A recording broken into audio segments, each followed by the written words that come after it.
नमस्कार साथियों, आपका अपने YouTube चैनल पर बहुत बहुत स्वागत है। और जैसा कि आप सभी को पता है कि एमपी में वर्ग 3 की जो वैकेंसी आई हुई थी उसका एग्ज़ाम आपके सितंबर माह में होना है। इसीलिए हम लोगों ने एक डिसाइड किया है कि आप सभी के लिए हिंदी का एक कोर्स पूरा सीरीज चलाने वाले हैं जो एमसीक्यू में रहेगी।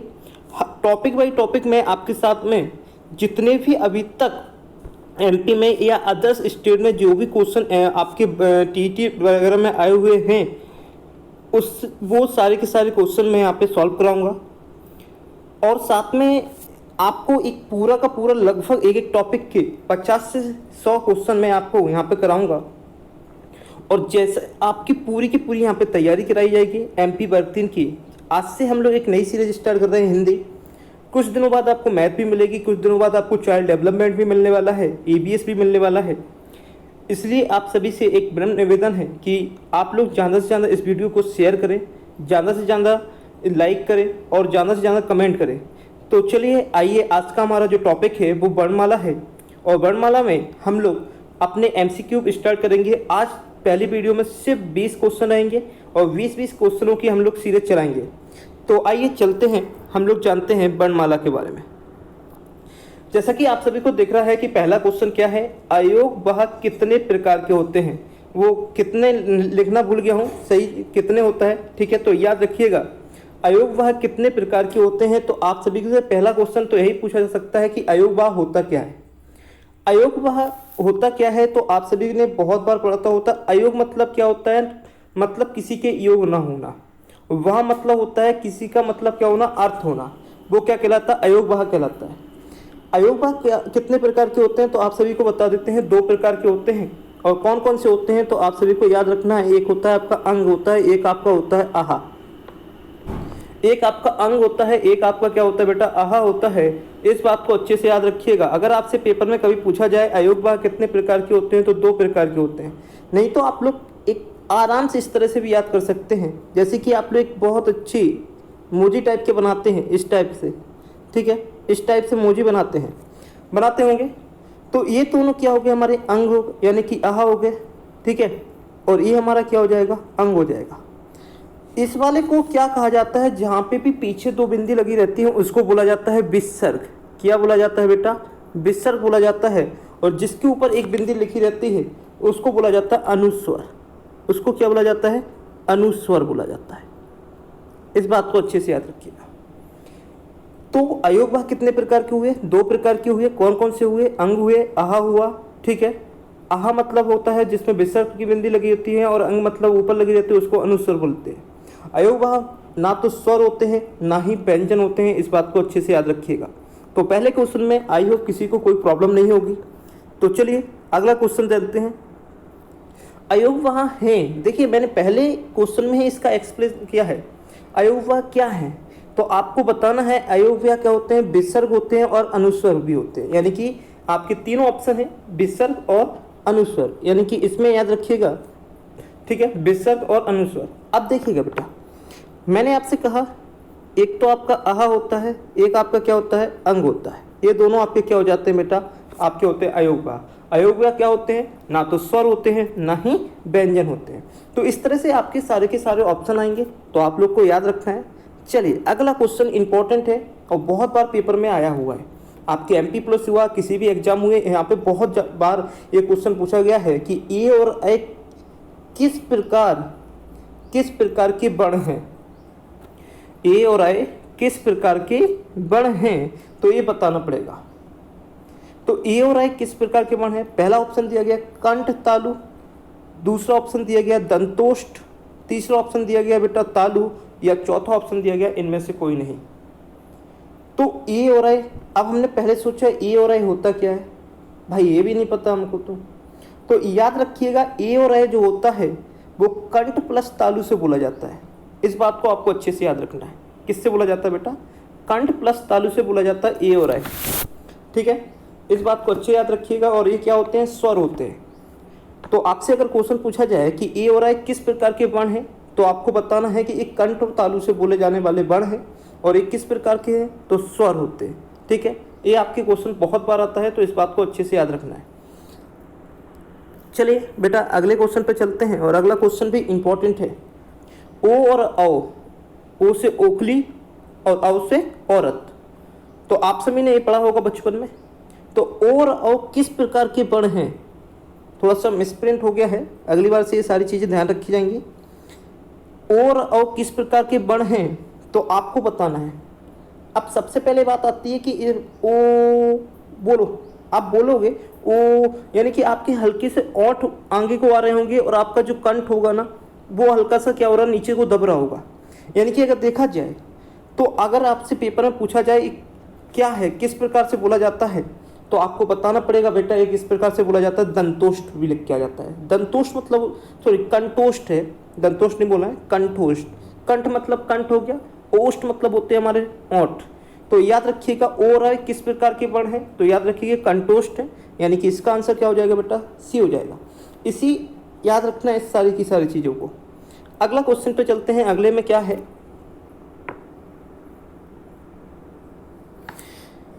निम्नलिखित में से अग्र स्वर हैं। अब भैया अग्र स्वर क्या होते हैं ये तो हमें पता ही नहीं। अगर आपको अग्र स्वर के बारे में नहीं पता है तो फिर तो पता लगाना पड़ेगा, तभी जाके कुछ होगा। अग्र स्वर कौन कौन से होते हैं? अग्र स्वर का मतलब क्या होता है पहले तो ये समझ लीजिए। अग्र मतलब क्या होता है कि अग्र मतलब आगे से, यानी कि आपके आगे से, यानी कि अग्र स्वर किसका पार्ट है पहले ये समझ लेते हैं। जब हम स्वरों का वर्गीकरण करते हैं तो स्वरों का वर्गीकरण करेंगे तो एक वर्गीकरण होता है जीभ के आधार पर। जीभ के आधार पर जब वर्गीकरण करेंगे तो जीभ के आधार पर 3 प्रकार के वर्गीकरण होते हैं। पहला होता है अग्र स्वर, दूसरा होता है मध्य स्वर और तीसरा होता है पश्च स्वर। अग्र का मतलब क्या होता है कि आगे से बोला जाने वाला, मध्य का मतलब होता है बीच से और पश्च मतलब होता है पीछे से, यानी कि जीभ के आगे वाले भाग से, मध्य वाले भाग से और पीछे वाले भाग से बोले जाने वाले। तो अग्र में आप समझ गए होंगे। तो अग्र में आपको इतना अच्छे से याद रखना है, ठीक है। तो अब बात करते हैं अग्र। अग्र में कौन कौन से, यानी कि जिन स्वरों के उच्चारण में जीभ का अग्र भाग प्रयोग किया जाता है। जैसे कि आप लोग बोल के देखें, छोटी ई, बड़ी ई, ए, ए, ऋषि। आपने देखा होगा कि हमारे जो जीभ का आगे वाला भाग है वो हल्का सा आगे को निकल रहा होगा बोलने पर।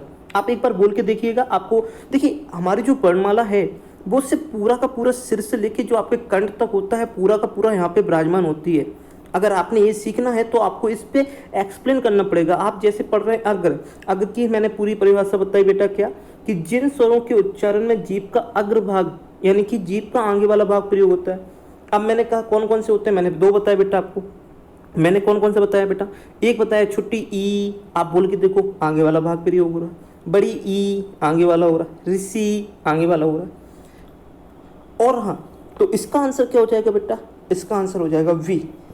अब मैंने इसके 3 भाग बताए थे जीभ के आधार पर। एक बताया था मध्य स्वर। तो मध्य स्वर में आपको हमेशा याद रखना है बेटा कि मध्य स्वर में हमेशा आपको याद रखना है कि इसका आंसर होता है छोटा आ। और ये पेपर में बहुत ज़्यादा पूछा जाता है। आपसे क्वेश्चन पूछा जाएगा कि मध्य स्वर, निम्नलिखित में से मध्य स्वर कौन सा है, तो आपसे आंसर बताना पड़ेगा छोटा आ।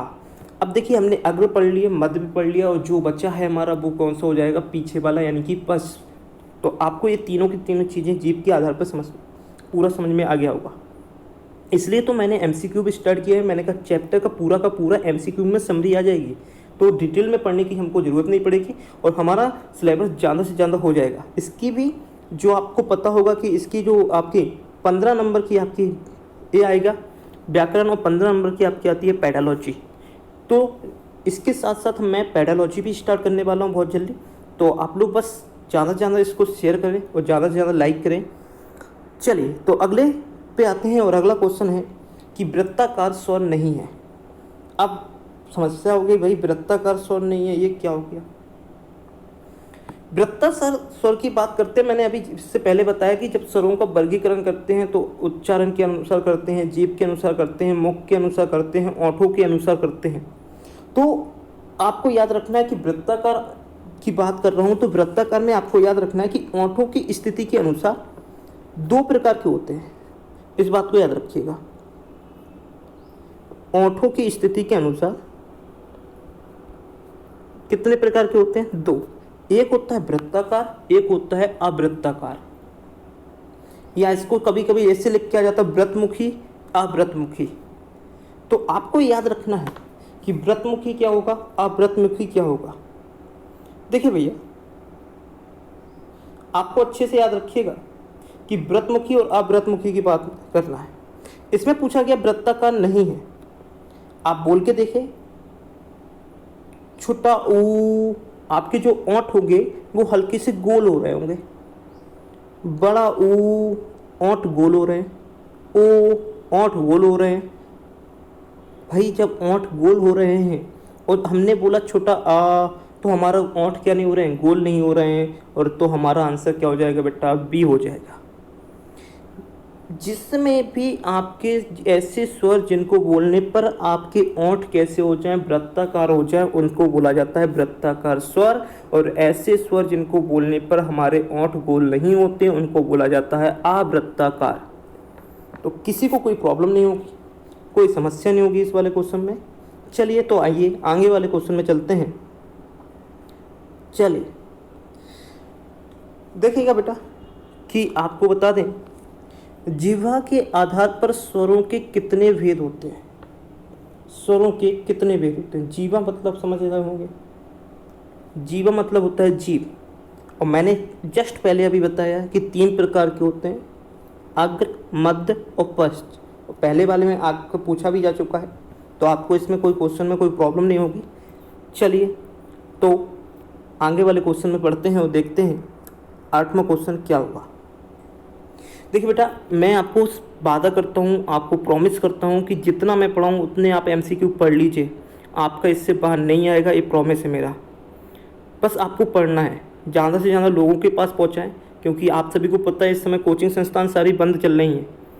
तो ऑनलाइन एक ऐसा है जहाँ पे आपको बिल्कुल अच्छा मटेरियल प्रोवाइड किया जाए, जिससे आपका क्या हो जाए, सिलेक्शन हो जाए। और सिलेक्शन हो जाएगा तो आप हमारे चैनल का भी नाम रोशन करेंगे, आप अपने घर का भी नाम रोशन करेंगे और ज़्यादा से ज़्यादा उन्नति पाएंगे। तो फिर से मैं यही बोलूँगा कि आप लोग MP वर्ग 3 की तैयारी अगर कर रहे हैं तो इस चैनल के माध्यम से आपकी सारी की सारी तैयारी कराई जाएगी और आपको सिलेक्शन दिलाया जाएगा, ये मेरा वादा है आपसे। बस आप पढ़ते जाएं और आप ज़्यादा से ज़्यादा इसको शेयर करें। चलिए 8वां क्वेश्चन है। 8वां क्वेश्चन क्या है, बोलते हैं निम्न में से तालब ध्वनि नहीं है। अब भाई तालब की बात करते हैं। तालब क्या होता है? तालब मतलब होता है तालू। जब बचपन में बोला जाता है कि कुछ तोतले करके बोला जाता है, यानी कि तोतला होता है, तो कहते हैं उसकी तालू थोड़ा गड़बड़ हो गई है। तो इसमें से पूछा जाता है कि कौन सा नहीं है, पूछा गया है कौन सा नहीं है। तो आप सभी को याद रखना है कि तालु वर्ग में आते कौन कौन से हैं, पहले मैं वो बता देता हूँ और फिर कौन सा नहीं है, तो याद रखिएगा। जब मैं व्यंजन पढ़ेंगे आप व्यंजन, तो एक पूरा का पूरा वर्ग आता है, उस वर्ग का नाम होता है चा वर्ग। चा वर्ग में क्या आता है, चा, छा, जा, झा, ञा। तो चा वर्ग पूरा का पूरा क्या होता है बेटा, आपका तालु होता है। तो अब चा वर्ग कौन कौन से हैं, ये भैया इसमें ये 2 ऑप्शन तो बिल्कुल हो ही नहीं सकते, हमने देख लिया। अब चा वर्ग का हमें पता चल गया कि चा, छा, जा, झा, या, यानी कि हमारे 2 ऑप्शन बिल्कुल नहीं होंगे, क्योंकि ये क्या है, चा वर्ग के हैं। अब हमने देखा छोटी ई, बड़ी ई या रा। तो आपको याद रखना है छोटी ई, देखिए अंदर को जीभ जा रही होगी, पूरी तरीके से आप बोलिए। तो छोटी ई और बड़ी ई भी क्या नहीं होती आपकी, याद रखिएगा, आपकी क्या होती है, तालु होती है, तालु होती है। परंतु आपको याद रखना है कि यहाँ पे रा नहीं होता है, पर या तो होता है। याद रखिएगा, रा नहीं होता है, या होता है। अगर रा की जगह आपका सा लिखा होता तो ये चारों के चारों क्या हो जाते, सही हो जाते। तो याद रखना इस बात को, बाकायदा आपको एक एक चीज़ का मैं डिटेल दे रहा हूँ।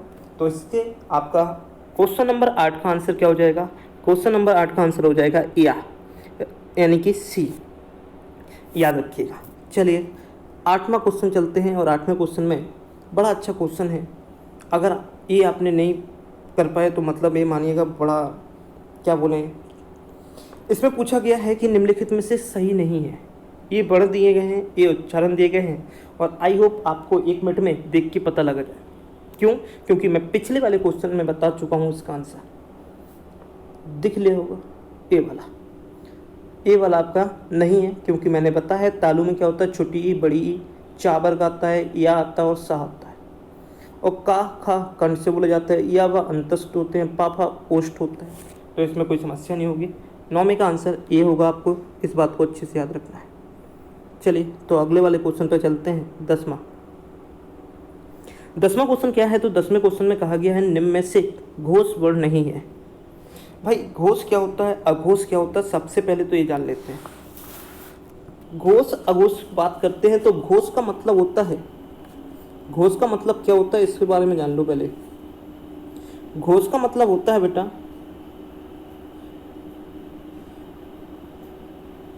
घोष का मतलब होता है कि बोल ऐसे वर्ण जिनको बोलने पर हल्का फुल्का क्या हो, कंपन हो।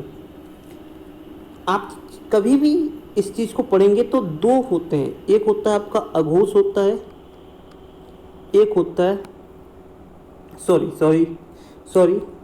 घोष और अघोष है। तो आपको याद रखना है कि घोष वर्ण नहीं है, इसका मतलब है कि इसका आंसर जो आपका होगा वो होगा ए। याद रखिएगा, घोष का मतलब है सघोष, इसको एक और दूसरे नाम से जानते हैं, सघोष नाम से। क्या जानते हैं? सघोष के नाम से जानते हैं। इस बात को अच्छे से याद रखिएगा, सघोष के नाम से जानते हैं। जब आप पढ़ेंगे हिंदी में, अगर आपने पढ़ा भी होगा कभी, तो 2 चीज़ें पढ़ी होंगी, एक अघोष पढ़ा होगा, एक पढ़ा होगा सघोष। और सघोष को ही क्या बोला जाता है, घोष वर्ण। ठीक है, तो इसकी एक ट्रिक होती है, उस ट्रिक को याद रखिएगा। जितने भी हमारे जो वर्णमाला होती है, यानी कि जितने भी हमारे वर्ग होते हैं, का वर्ग, चा वर्ग, टा वर्ग, ता वर्ग, पा वर्ग, हर वर्ग का पहला और दूसरा जो वर्ण होगा वो क्या कहलाता है, अघोष कहलाता है। और तीसरा, चौथा और जो 5वां वर्ण होता है वो क्या कहलाता है, सघोष कहलाता है। हर वर्ग का पहला दूसरा जो वर्ण होता है वो अघोष, तीसरा चौथा 5वां जो होता है वो क्या कहलाता है, सघोष कहलाता है। सघोष में और क्या क्या आएंगे, जितने भी आपके स्वर होंगे वो भी किस में आते हैं, सघोष में आते हैं। साथ में आपको याद रखना है कि जब मैं आपको अंतस व्यंजन की बात करते हैं, अंतस व्यंजन कौन कौन से होते हैं उसके बारे में सुन लीजिए। या रा ला बा, या रा ला बा, या रा ला बा भी क्या होते हैं बेटा, सघोष होते हैं। और आप जब और ज़्यादा पढ़ेंगे ऊष्म व्यंजन, ऊष्म व्यंजन के बारे में भी मैं बता देता हूँ। ऊष्म व्यंजन 4 होते हैं, सा, सा और एक होता है हा। ऊष्म व्यंजन के तीनों जो सा होते हैं वो अघोष कहलाते हैं, जो हा बचता है वो सघोष कहलाता है। यानी कि आप समझ गए होंगे कि हर वर्ग का पहला दूसरा अघोष, तीसरा चौथा 5वां क्या हो जाएगा, सघोष। और सभी स्वर क्या हो जाएंगे बेटा आपके, सभी स्वर भी क्या हो जाएंगे आपके, सघोष। साथ में अंतस व्यंजन और साथ में ऊष्म व्यंजन का हा, ये क्या होते हैं, सघोष होते हैं। इस बात को अच्छे से याद रखिएगा। इससे ज़्यादा इसको डिटेल पढ़ने की कोई ज़रूरत नहीं है, इसलिए इसका आंसर क्या हो जाएगा, पहला दूसरा। घोष आए, तीसरा चौथा 5वां याद रखो, साथ में स्वर याद रखो, साथ में अंतस व्यंजन याद रखो और ऊष्म व्यंजन का हा याद रखो, बस। और कोई समस्या ही नहीं है। चलिए तो आई होप किसी को इस क्वेश्चन में कोई समस्या नहीं होगी। चलिए तो अगला क्वेश्चन चलते हैं 11वां क्वेश्चन क्या है। 11वां क्वेश्चन कहता है निम्नलिखित में से अघोष वर्ण नहीं है। देखिए भैया, पीछे वाले में बता चुका हूँ, अघोष बताए ना, ये पहला दूसरा सही है, तीसरा चौथा ये भी पहला ऑप्शन सही है, दूसरा ऑप्शन सही है, तीसरा ऑप्शन भी क्या है आपका, सही है या गलत है, बताएं। तीसरा ऑप्शन सही है या गलत है, तीसरा ऑप्शन भी सही है, यानी कि आंसर क्या हो जाएगा, चौथा। आप समझ गए होंगे तीसरा ऑप्शन क्यों है। आपको होगी सर पा के साथ सहारा, मैंने कहा था ऊष्म व्यंजन तीनों क्या होते हैं, अघोष होते हैं। ठीक है, तो आंसर क्या हो जाएगा 11वें का, आपको याद रखना है डी। 12वें पे आते हैं, अल्प प्राण ध्वनि नहीं है। भाई देखिए, अल्प प्राण आ गया है, अल्प प्राण और महाप्राण। अल्प मतलब क्या होता है लाल, अल्प मतलब होता है कम, प्राण मतलब क्या होता है लाल? वायु। अल्प मतलब क्या होता है? कम। प्राण मतलब क्या होता है? वायु। ऐसे वर्ण जिनको बोलने पर कम वायु प्रयोग की जाती है उनको बोला जाता है अल्प प्राण, और ऐसे वर्ण जिनको बोलने पर ज्यादा वायु निकलती है उनको बोला जाता है महाप्राण। अल्प प्राण और महाप्राण की भी ट्रिक है, समझिएगा। अल्प प्राण देखिएगा, पहला, हर वर्ग का पहला, तीसरा और पांचवा जो भी वर्ण होगा वो क्या कहलाएगा? आपका अल्प प्राण कहलाएगा। और दूसरा और जो चौथा वर्ण होगा वो क्या कहलाएगा? महाप्राण कहलाएगा। अब इसमें पूछा गया है अल्प प्राण नहीं है, तो पहला तीसरा ये सही है, आपको पता होगा ये बिल्कुल सही है। अब दूसरा दिया गया इसमें कि भाई मैंने कौन कौन से बताए हैं? पहला, तीसरा और पांचवा, तो भाई ये तो खा आ गया दूसरा, ये कैसे हो जाएगा? ये तो क्या हो गया? गलत हो गया, यानी कि 12वें का क्या हो जाएगा? बी आंसर हो जाएगा। ठीक है, तो आई होप किसी को कोई समस्या नहीं होगी। चलिए 13वां क्वेश्चन है। 13वां क्वेश्चन क्या कहलाता है? महाप्राण ध्वनि है। तो महाप्राण ध्वनि है, मैंने क्या कहा? महाप्राण कौन सा होता है? महाप्राण अभी बताया जिसमें ज्यादा वायु निकलती है, और कौन सा होता है? हर वर्ग का दूसरा और चौथा। भाई हमने हर वर्ग का दूसरा और चौथा देखा, ठीक है, तो भाई आपने देखा कि हर वर्ग का दूसरा और चौथा होता है, तो हमने देखा भैया देखते हैं कि होता है या नहीं होता है। तो ये सारी की सारी चीज़ें जब देख ही रहे थे कि पता चला कि हाँ ये क्वेश्चन तो क्या हो गया गलत है। अब है कि पूछी, तो है कि पूछी है मतलब है दूसरा और चौथा देखना पड़ेगा हमें। तो दूसरा और चौथा कौन सा है? देखो ये तो है नहीं, चा और झा ये भी नहीं हो सकता हमारा, पा आ ये भी नहीं हो सकता है, बचेंगे कौन सा? सा सा। अब सर से आप कहोगे सर ये तो किसी वर्ग में आते ही नहीं है, ये तो ऊष्म व्यंजन है। जी बेटा, जितने भी आपके ऊष्म व्यंजन होते हैं वो क्या कहलाते हैं? महाप्राण कहलाते हैं। जितने भी आपके अंतस व्यंजन होते हैं वो क्या कहलाते हैं? अल्प प्राण कहलाते हैं। इस बात को अच्छे से याद रखिएगा। और जितने भी आपके स्वर होते हैं वो भी क्या कहलाते हैं? अल्प प्राण कहलाते हैं। इस बात को अच्छे से याद रखना है, इसलिए इसका आंसर क्या हो जाएगा लाल मेरे? चौथा हो जाएगा। और आइए देखते हैं अगला क्वेश्चन। स्वर होते हैं, स्वर होते हैं। अब स्वर होते हैं भाई, इसमें लिखा अल्प प्राण, इसमें लिखा दूसरे में महाप्राण, तीसरे में लिखा घोष, चौथे में लिखा अल्प प्राण और घोष। तो भाई मैंने बताया अभी अल्प प्राण में भी होते हैं। घोष का मतलब क्या होता है? सघोष। घोष का मतलब क्या होता है? सघोष। और सघोष में भी क्या होते हैं? स्वर होते हैं। इसलिए इसका आंसर क्या हो जाएगा बेटा? चौथा। बहुत अच्छे। चलिए बताएं निम्नलिखित में से कौन सा विश्लेषण सही नहीं है। अब पहले तो मैं ये बता देता हूँ कि ये 4 ऑप्शन है। छा आधा, यानी कि जो हलंत लगा रहता है इसको का में हलंत लगा है नीचे, तो मतलब का कैसा हो जाएगा? आधा हो जाएगा। पहले तो मैं आपको बता दूं ये क्या है। ये आपके कहलाए जाते हैं संयुक्त स्वर। क्या कहलाए जाते हैं? सॉरी, संयुक्त व्यंजन। और संयुक्त व्यंजन कितने होते हैं? 4 होते हैं। कितने होते हैं लाल? 4 होते हैं। कौन कौन से होते हैं? छ, त्र, ज्ञा, और ये जो आ लगा है यानी कि ये आ ना होके ये क्या होता है? ऋषि होता है। इस बात को याद रखिएगा, क्या होता है? ऋषि होता है। और 15वें का आंसर क्या हो जाएगा आपका? डी। अब देखिएगा, इनको याद करना ही पड़ेगा। आप एमपी का पेपर देने जाएंगे, ये वाला क्वेश्चन आपको पक्का मिलेगा 1 नंबर का। आपसे क्वेश्चन क्या पूछा जाता है, या तो कभी कभी इस तरह से क्वेश्चन पूछ लिया जाता है कि निम्नलिखित में से छा, जो आपका छा लिखा है और छा लिखा हुआ है, तो पूछेगा ये किन 2 शब्दों से मिलकर बना होता है। तो आपको कस, का और सा, त्रा किससे? तर, ज्ञा किससे? ज्ञा और हुआ। ये सारी चीज़ें आपको याद रखनी पड़ेगी। संयुक्त व्यंजन कितने होते हैं? आपको याद रखना है 4 होते हैं। तो आई होप किसी को कोई समस्या नहीं होगी। हाँ अच्छा, चौथे वाले का आप लोग पूछ रहे होंगे कि चौथे वाले का क्या होता है। तो जो आपका ऋषि होता है वो आपका होता है क्या बेटा? सर। ठीक है, सलजम जो आपका सा होता है उस पर हलंत लगा दीजिएगा, और रा होता है, ये दोनों होते हैं। इस बात को अच्छे से याद रखिएगा। चलिए तो अगले क्वेश्चन पे चलते हैं। 15वां क्वेश्चन है। अब भाई 15वां क्वेश्चन बड़ा अच्छा क्वेश्चन है। अर्थ व्यक्त करने वाली सबसे छोटी इकाई होती है। अर्थ व्यक्त करने वाली सबसे छोटी इकाई होती है। इस बात को अच्छे से याद रखिएगा। तो भाई अर्थ कौन सा करेगा? वाक्य क्या अर्थ करेगा? सबसे छोटी, बड़े, मैंने कहा का करेगा, नहीं करेगा, स्वर नहीं करेंगे। बच्चा क्या आपका शब्द, यानी कि इसका आंसर क्या हो जाएगा, शब्द हो जाएगा। यानी कि अर्थ को व्यक्त करने वाली सबसे छोटी इकाई होती है, वो होती है शब्द। इस बात को अच्छे से याद रखिएगा। अगला और 17वां क्वेश्चन है, इस बात को याद रखिएगा, ठीक है। इस पे विसर्ग है।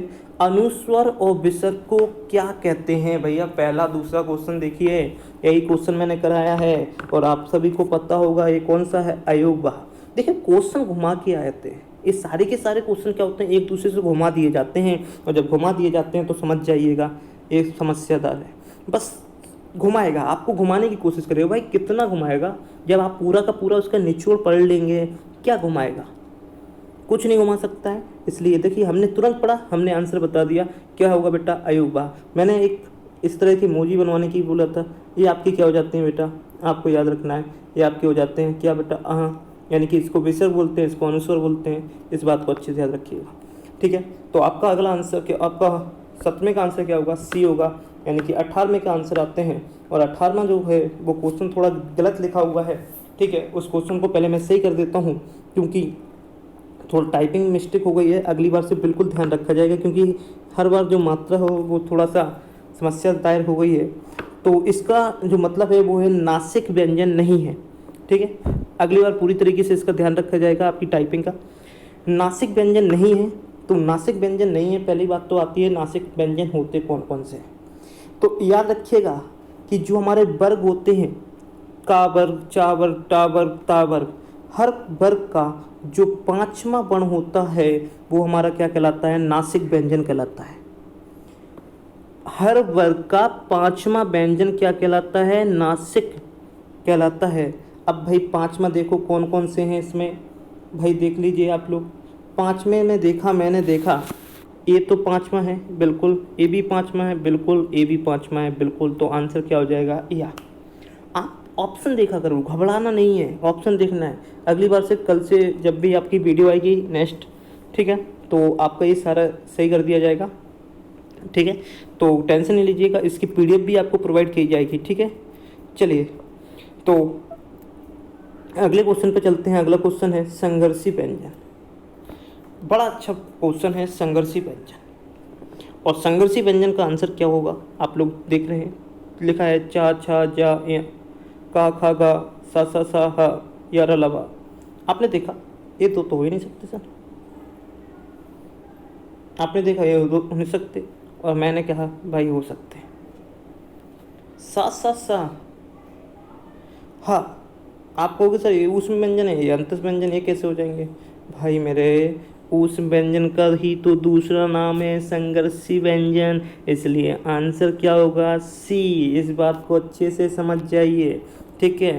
तो याद रखना है। हाँ, इसमें जो ऑप्शन है वो गलत दिया हुआ है, ये होगा ए वाला सा, ठीक है। इस बात को अच्छे से याद रखिएगा, ठीक है। तो तीसरे जो 19वें का होगा वो क्या होगा बेटा? सी होगा। 20वां और लास्ट क्वेश्चन है आज का, और फिर इसके बाद नेक्स्ट वीडियो आपकी आएगी इसके आगे। तो 20वें का क्वेश्चन जो है बड़ा अच्छा है, परंतु आप लोग इसको एक दूसरा नाम भी होता है, पढ़ा भी आप लोगों ने होगा, लुंडित व्यंजन।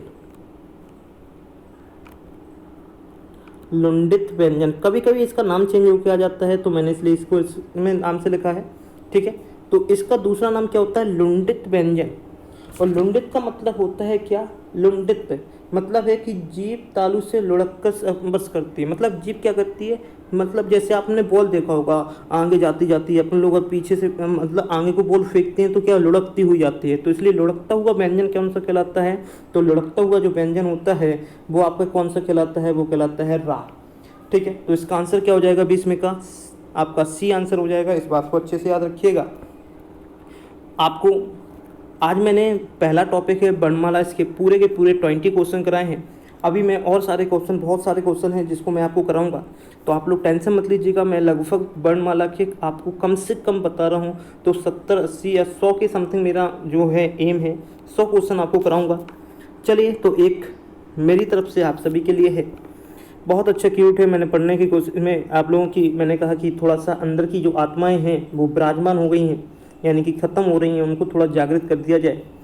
तो एक मैं आपके लिए बहुत अच्छी चीज़ लेके आया हूँ, देखिए सुनिएगा कि हमारी सबसे बड़ी कमजोरी यह है, हमारी सबसे बड़ी कमजोरी यह है कि हम प्रयास करना छोड़ देते हैं।